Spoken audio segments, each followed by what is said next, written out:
काटकोन त्रिकोणात अडकलेला जीव. उद्यापासून माझी उन्हाळ्याची सुट्टी सुरू होणार आहे. म्हणजे अर्थातच हां, बरोबर ओळखलंत. आज माझा शेवटचा पेपर आहे. पण शेवटचा असला तरी सगळ्यात महत्त्वाचा आहे, कारण तो म्हणजे गणिताचा आहे. आई माझ्या वेण्या घालून देत असताना a² + b² 23² 529 2πr असं जे आठवेल त्याची कशीबशी रिव्हिजन मी करत होते.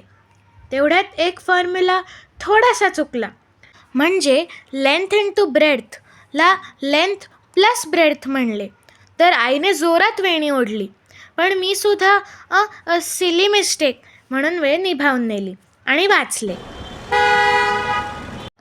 अरे बस आली, आई ओरडली. मी पटकन देवाला नमस्कार केला आणि दही साखर खाऊन निघाले. शाळेत पोचल्या मॅमनी त्वरित प्रेझेंटी घेतली व आमच्या अनुक्रमानुसार बसायला सांगितलं.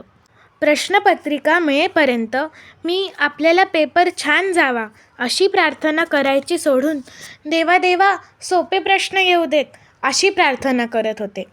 खरं तर मला माहिती होतं की हे अशक्य आहे, कारण पेपरचे कामच भोळ्या भाबड्या निष्पाप गोंडस मुलांची फजिती करणं असतं हे मला 10 वर्षांपूर्वीच कळून चुकलं होतं.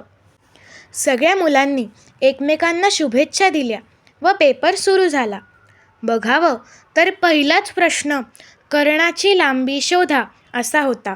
मनात म्हणलं, पहिलाच प्रश्न, तोही 2 मार्कांचा, एवढा अवघड आहे तर शेवटचा 5 मार्कांचा कसा असेल? म्हणून पान उलटून पाहिलं तर काय, तो तर त्या 2πrचाच होता. अहो म्हणजे आपला परीक्षचा. हुश, 40 पैकी 5 मार्क तर पक्के. येस. परीक्षेच्या हॉलमध्ये काही गोष्टी तर पक्क्याच असतात.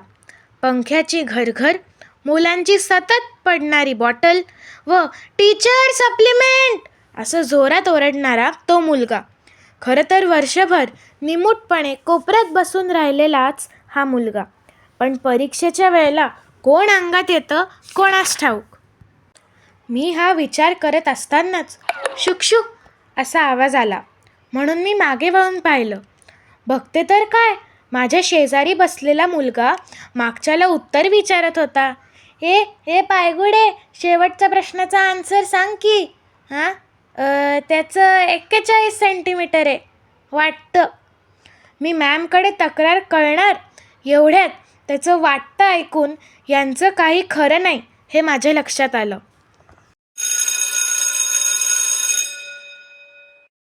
तेवढ्यात अखेरची बेल वाजली. मी पटकन माझ्या उत्तरपत्रिकांना स्टेपल केले व मॅमकडे जमा केल्या.